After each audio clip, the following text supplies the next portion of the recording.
that's always sort of been a stigma that's been attached to Leeds. Whereas now I think they seem to be all right, and I think they've changed the perception of the club over the last few years, and I think that's a lot to do with Bielsa as well. Granted, last season when he had the old binoculars out in Derby County. So with West Bromfield, who win at Huddersfield, Leeds United are back in the Premier League after 16 long years. Wow. Has it really been that long? 16 years. It feels like a long, long time, doesn't it? And then I've got loads of Leeds fans, family, friends, some season ticket holders, some not. But it's just, I mean, obviously I live really close to Leeds, and it's the area, the region needs them back in. I mean, I think even secretly the sort of the big rivals, local rivals, sort of Bradford, Huddersfield, even though they really do hate them.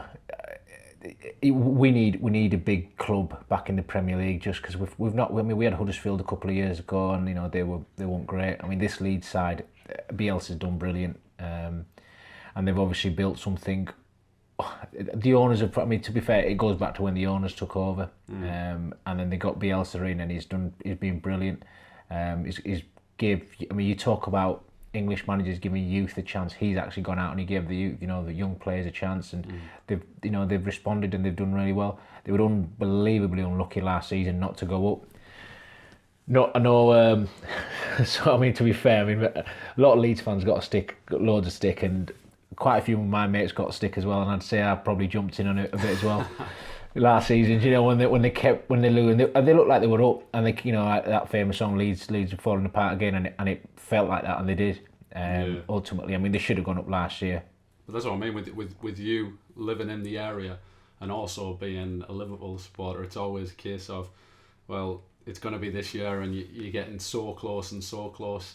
And coincidentally, Leeds and Liverpool have shared what's going to be obviously their biggest season in such a long time, like over 15 years. What was it, 50? Like I said, 16 years. I can't believe it's 16 years since they were in the Premier League. It makes me feel old, and how time has flown over that time. Like, you think back to David O'Leary days, and you've got your Mark Vidukas, Harry Kewells, Alan Smiths, that team, and like it just seems like yesterday. They went to the Champions. They were Champions League sort of regulars. They got to the semi-finals of Champions League, Yeah. And it just went. I mean, obviously Peter Ridsdale just absolutely destroyed them. And the owners, I saw they had, I think it's 15 managers and 5 owners since they got relegated. And I just think are not going to have any stability. There's nothing going forward. And then you see them. I mean, this season you just sort of felt after. I mean, I saw a thing, and I don't know if this is true, that once the EFL put it up as a club vote to see, do you want to resume the season, or do you want to go like points per game, PPG? And full credit to Leeds, they could have gone PPG and then they would have actually gone up because they would have had more. But Bielsa said, no, we want to play. And they've come back, and I mean, the Stoke game obviously is the one that they really stand out and where they were brilliant. And then you've got the games sort of against Swansea where they scored a really last minute winner. The Barnsley game, obviously, I think when they beat Barnsley, that they're up. They're 6 points clear, and there's 2 games. And I know, and you'd expect Leeds to get at least a point. With the Barnsley game, it wasn't a Bielsa type performance. It was a proper scrappy, horrible win. One of those wins where the old cliche goes, a Tuesday night away in Stoke. Let's get the 3 points, and it was like that. And Barnsley were obviously fighting for their life, and I thought Barnsley were lucky in that game as well. And then it just obviously went over to the West Brom Huddersfield game, and looking at the table, we're thinking, you're thinking West Brom win, but the Championship is just such a tough league, and it really is. I mean, obviously Leeds drew with Luton, who were in the relegation zone as well, and that sort of post sort of lockdown. So Huddersfield obviously beating them, and it helps Huddersfield. So it looks like they're going to stay up as well. But it's just local sort of rivals help Leeds to go up. Couldn't like sort of write it any better, could you? As much as you often get what you deserve in the game, I'm personally glad Leeds have went up. My uncle's a massive Leeds fan, and I've been trying to call him, just to try and get through to him, just to congratulate him, but he's not picking up at the moment. I don't know whether he's out getting smashed or whether he's sick of his phone ringing or what have you. But I'm just so chuffed with them. Like they're a massive club, regardless of what anyone says. Big club. Got like a great fan base, one that constantly showed up particularly when they went back to League One. You can forgive them for not showing up, but class club, great academy as well. Yeah, it's an interesting point you make about academy. I mean, I know this year they've just been they were a Category 2 club, now they're a Category 1 club, basically the best academy set up in the country. And I know there's been a load of hard work behind the scenes to get that up to standard in terms of sort of EPPP, which is it's like an insurance sort of thing that all clubs have got to do and get it right, and sort of safeguarding and everything, all recruitment, everything sort of from back to front in terms of academies, and they've got that right, and they're obviously they're back to where they want to be now, so that'll hopefully help them, because I mean they've got such a huge reach from sort of Leeds, it's not literally Leeds, it's like West Yorkshire, bits of North Yorkshire, they've got a huge reach in terms of players and availability and quality they can sort of tap into.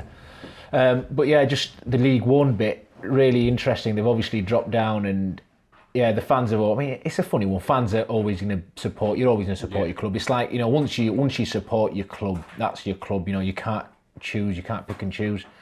And I always think there's similarities between Liverpool and Leeds. I just feel like for some reason fans don't like them. No. Either club, and I kind of think Leeds was more historical, just simply because of sort of the days of the hooligans, and and it's. That's always sort of been a stigma that's been attached to Leeds. Whereas now I think they seem to be all right, and I think they've changed the perception of the club over the last few years, and I think that's a lot to do with Bielsa as well. Granted, last season when he had the old binoculars out in Derby County. Binoculars and the ball cutters. I know. I mean, it was everywhere, wasn't it? It was, he had memes everywhere going. It was just piss funny. To be fair, but he said he didn't think what wrong with it because everyone did it. From where he's from, and it's like he didn't know what to think of different. But no, I mean Bielsa is one of the best managers, coaches in the world. There's no debate about that. Guardiola rates him as the best, and he takes he always sort of looked up to him, and I just think he's going to really, really put some managers and clubs under real pressure next season. I actually think they'll comfortably finish in the top 10 next year. I mean, and to think he's done all this without spending a lot of money as well. Yeah, well, that was going to be one of my questions to, like, we obviously, like, as Liverpool fans, we remember Rafa as like a very tactically astute manager, like, and then if you think of even the likes of Sam Allardyce, he's obviously not tactically astute, but he is like very data driven in what he does. But Bielsa, he seems to have took it like to a whole new different level. Like, I remember after the Spygate incident with Derby County, like, he came up with that big presentation in front of everyone, and most people, like, a lot of people laughed it off, but I was so impressed. It was like he was saying how they do over 300 hours on opponent analysis. Like, that is just ridiculous. Yeah, I think for people that haven't seen it before, they would think it's amazing, but every pro club does that. That's nothing new. It's not it's not groundbreaking. I just felt the journalists seeing that and thinking, just jizzing in their own pants, thinking this isn't all new. This is normal. This is what a professional club analyst does. What else do you think the analysts get paid for? It's like a full-time job. Especially when you're in a championship or that sort of level, championship, premiership level. And so in terms of him being a tactical genius, there's no doubt about that. I mean, he's very sort of his work ethic is ridiculous. I know when he first sort of when he first took the job, he was actually training and staying over at Thorpe Arch. That's where the sort of training base, and he just he did all his research before he even got to Leeds in terms of he found out about all the youth team, all the academy players, and before he even sort of said, I know I've got a portfolio of everyone, know exactly where they play, what positions they play, what they're strong at, what they're not. And from that, he's obviously given a lot of the youth players an opportunity to come through, and they've done well. But I mean, just sort of going back to how they'll do next season, I just think they have got some really good players. The issue will be losing some of those players that are on loan, like Ben White. He's at Brighton. He's a Brighton, but I'd imagine he'll go back. Will Brighton let him go for another year? I don't know. And then you've got Hernandez, who's brilliant, but he's getting on a bit. And he seemed, after post-lockdown, he seems to just bring him on every half-time, every game, half-time he's on. And in a few games, he's actually changed the game. You got your Calvin Phillips, he's got some really, really good players that I think they're going to do, I think, like I said earlier, I think they'll finish top 10. So do you think they'll finish top 10 without any investment?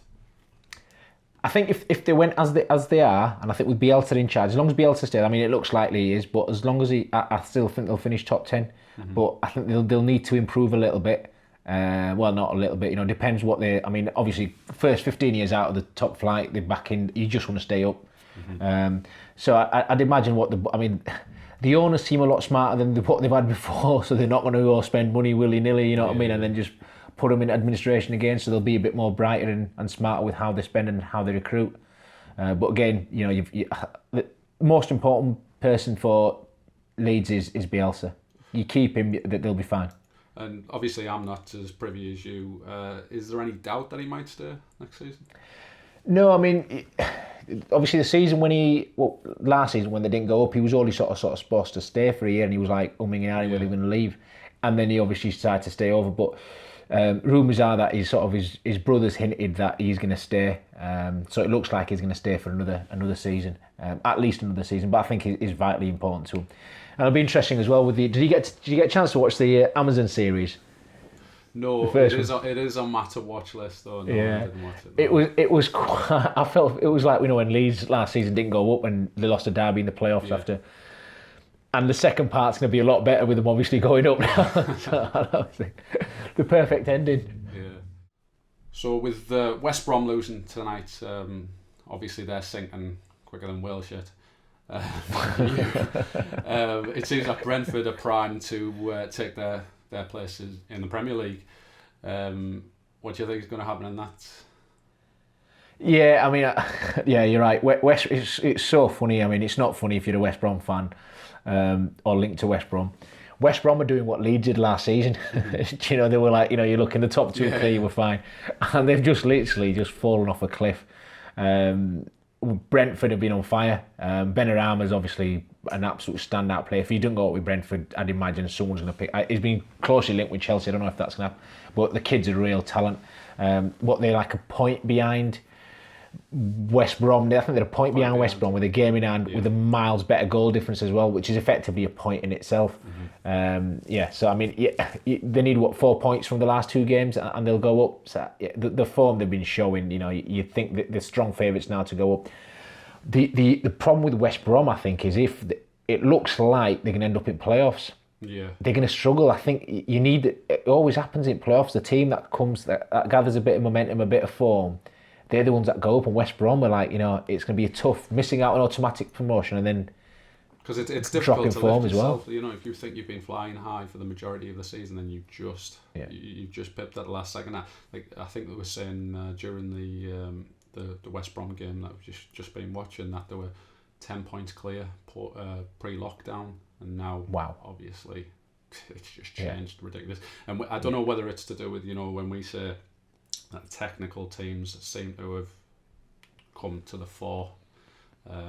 Obviously barring Liverpool seem to have come to the fore when the crowds are not involved, and obviously I don't know whether West Brom have fallen victim and Brentford have shown what a technical side they are. I absolutely agree. I mean, to be fair, I watched Brentford and I watched Brentford Arch technical side and West Brom. West Brom, they play good football, but I just think, I watched them tonight, I just thought they just didn't play with any width at all. No. Everything's sort of on those central areas, it's like get Pereira on the ball. I'm like, everything just sort of, they reminded me of the Arsenal team sort of, 10 years ago when everyone was just trying to walk it into the net. And Huddersfield was so narrow and it was like, wait, there's no space to play, what are you doing? Get around the outside. But and that's how it ended up, and Huddersfield obviously went around the other end and got a breakaway goal, which effectively has kept him up in the league. Yeah, so it's Brentford for me. I think they're going to go on to do it. I think they've got too much. I think Benrahma will lead the way for them. I think Ollie Watkins has been on fire for him as well. He's done well. So I agree. I think Brentford will go up, and it's I'd imagine they're quite short favourites as well to go up and join Leeds. But I think I think it'd be good if we just finish it off with a congratulations to Leeds and all the fans and mates and family who've obviously had like a long time in the doldrums and just had the piss taken out of them. Do you think there'll be much social distancing tonight in Leeds? Probably not. No. I love a night out in Leeds, so I wouldn't mind being there tonight if any of the pubs are actually open. Yeah, no, but no, I think it's deserved, and I mean, we talk about big club coming back in the Premier League and all that. Forget about that. That doesn't matter. You know, you go up because you deserve to go up, and they play brilliant football. They've got a brilliant manager, so that's why they're going up. Not because they've been away for 15 years. You know, they've had like a long process to get back to where they need to be, and you just sort of hope they're there because you know we talked about they are a big club. You know, you talk about people saying, "Oh, what defines a big club?" That's a big club. You know,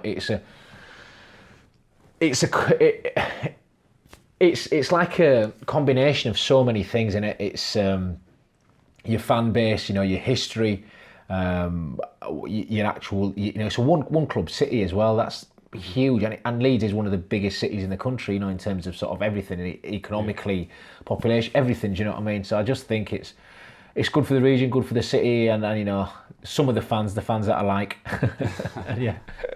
Yeah, well done. And I think it'd be good to see Bielsa as well, and you know, seeing Terry up in Premiership, which I think he will absolutely will do.